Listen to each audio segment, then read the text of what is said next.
Are you anywhere near the vibrational vicinity of your own desire? Oh, good. Well, that's the key, isn't it? To have a desire and to not shoot it in the foot every day with negative expectation. That's the whole process. We've enjoyed this interaction immensely.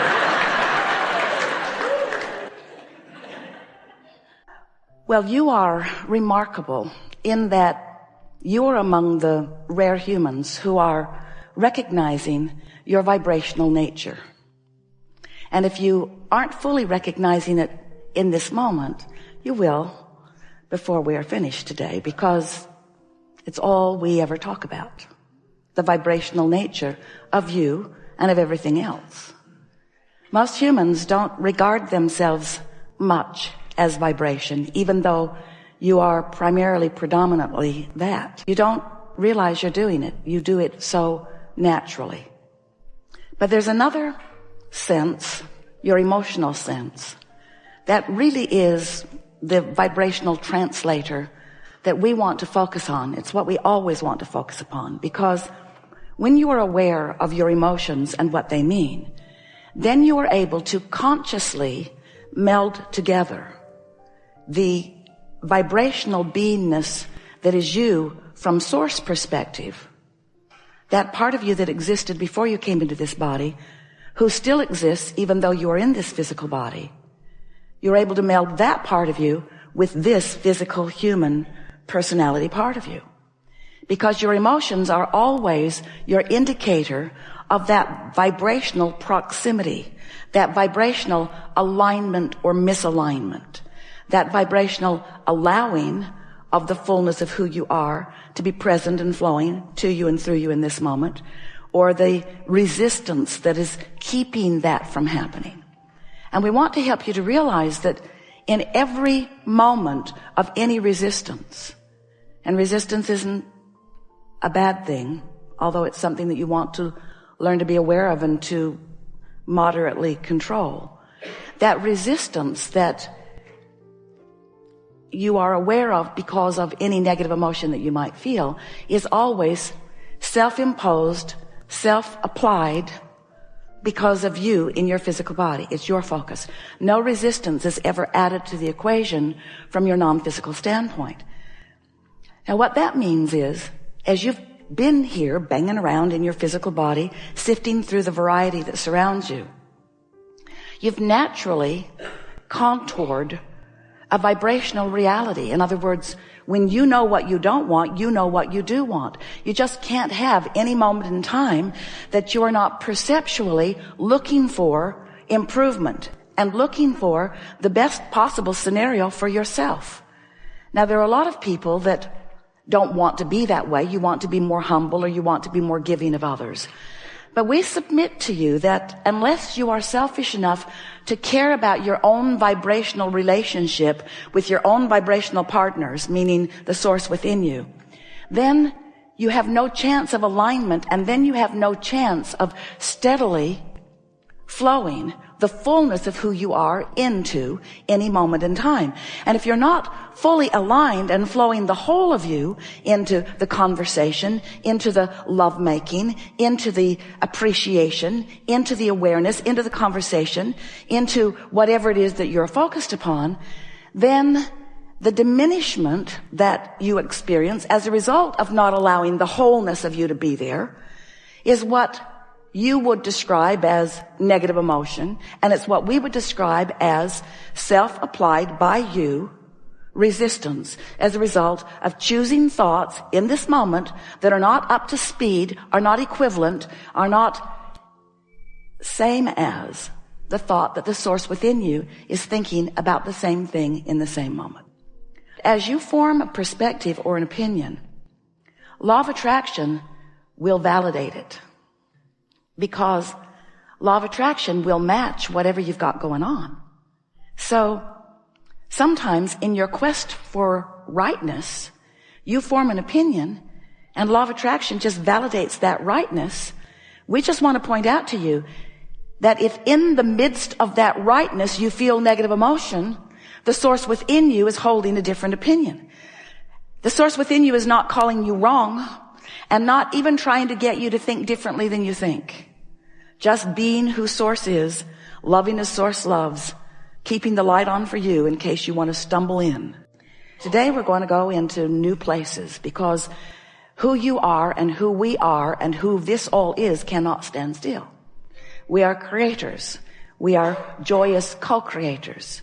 And we are on a vibrational roll of masterful momentum where you are discovering through the framework of your own life experience things that matter to you. And in the same moment that you do, the source within you and the vibration that is us is aware of your new discoveries and your new desires. So those like us are constantly carving out paths of least resistance for you in order to help you find that which you have become, to help you fully realize it so it can be actualized in your experience. We want you to realize the fullness of all that you have become. But before you can do that, you have to get the hang of this vibrational reality that we are all a part of. And you have to learn to read the vibrational nature of your being. When you're thinking about something that you don't want, you got 17 seconds to either decide it's something wanted and focus on it in order to continue the momentum, or 17 seconds to realize it isn't something that you want and to slow the momentum by lack of attention to it. Esther said to someone the other day, I've got something to tell you and I only have 16 seconds to do it in. The thing that we really want you to be aware of is the momentum. The momentum. We want to ask you to consider the momentum that gets going with a thought. And there are plenty of beliefs. Beliefs are just thoughts that have plenty of momentum. And some of the beliefs that you hold serve you really, really well and completely merge or mesh or align with the knowing that the source within you holds about you and everything that you think about. But some of your beliefs are not serving you well. And so some beliefs you want to encourage the momentum. Some beliefs you want to slow the momentum. And so we'll be talking about that here today. We want you to realize that the way you increase momentum is just give it more attention. So if it feels good, focus on it more. Become as detailed as you can. That's when you want to rampage your appreciation about it. But if you're feeling negative emotion, that's not when you want to increase the momentum. That's not when you want to apply more attention. That's when you want to distract yourself. Haven't you ever tried to get to the bottom of an issue with someone that you love? Did you ever get to the bottom? There's no bottom. Law of attraction promises there's no bottom. There's no bottom to how good you can feel. There's no bottom to how bad you can feel. There's no bottom because everything is expanding.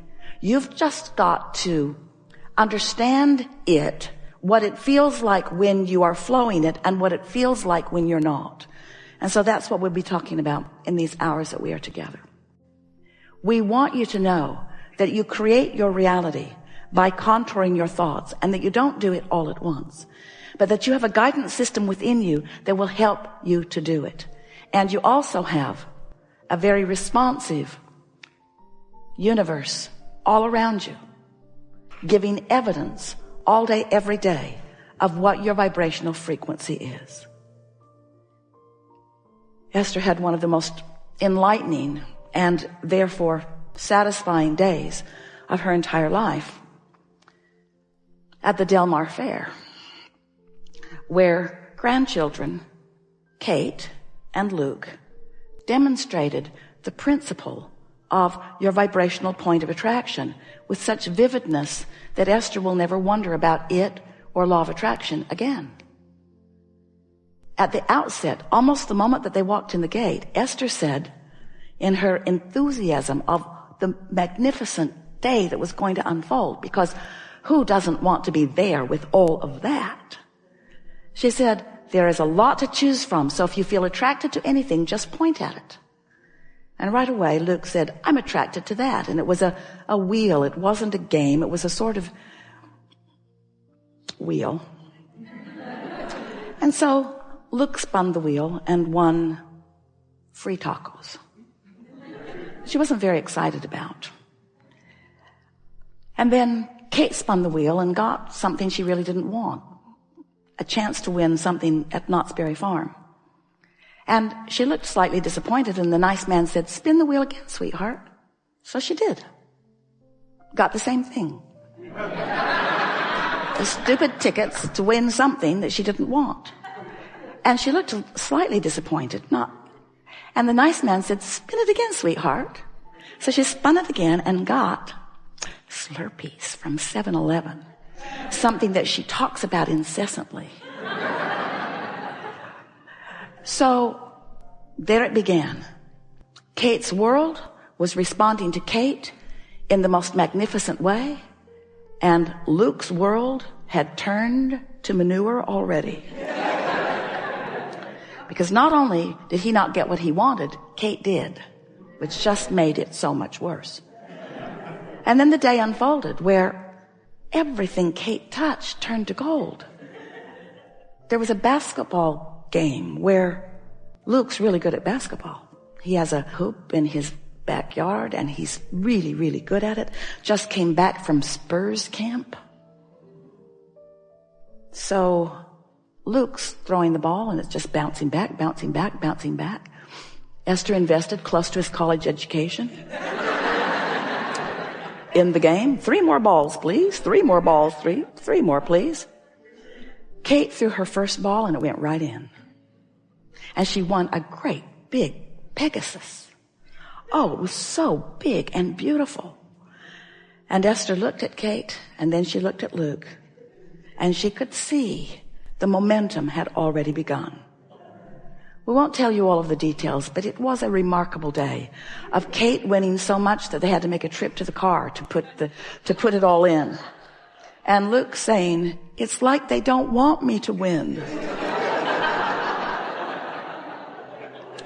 They had gone because there was a train concert. When Esther discovered Train, she called them and said, "You have to come, we'll go to the fair and we'll see Train." And everyone was excited because everyone in that family, this family, loves Train. So a nice man comes through the audience and picks Kate. "Would you like to go on stage with Train?"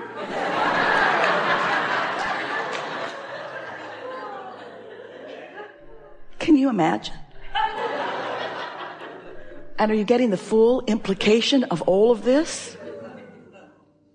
Before the concert, Luke had explained that his favorite Train song was Mermaid, and he knew all the words. That was the song that Kate got to sing on the stage. And then the concert ended. The band left the stage. The audience was thrilled and clapping and clapping and clapping and clapping and clapping, and Train came back, sang another song.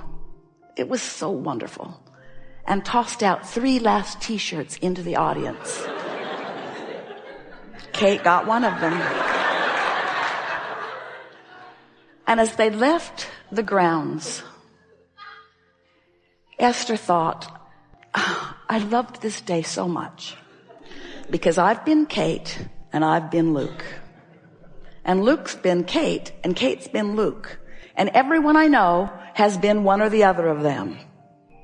And it was such a glorious opportunity to watch the speed with which the universe is responding to the chosen point of attraction. And it was also interesting to Esther because she wanted more than life itself to explain to Luke, you see, honey, see how Kate feels and see what's happening, and see how you feel and see what's happening. But it was not a teaching moment for Luke. It never is it? That's not the time to talk about what you're doing wrong. It's not the time to talk about what anybody else is doing right. It's not the time to talk. It's not the time to try to fix it. It's not the time to try to fix it for someone you love, and it's not the time to fix it for yourself. Because the more effort you apply when that momentum is underway, you can't buck your own current. And that is the strongest thing that we want to say to all of you. Give yourselves a break and realize that your chance to choose your momentum, your chance to choose your point of attraction is early on. Early in the day.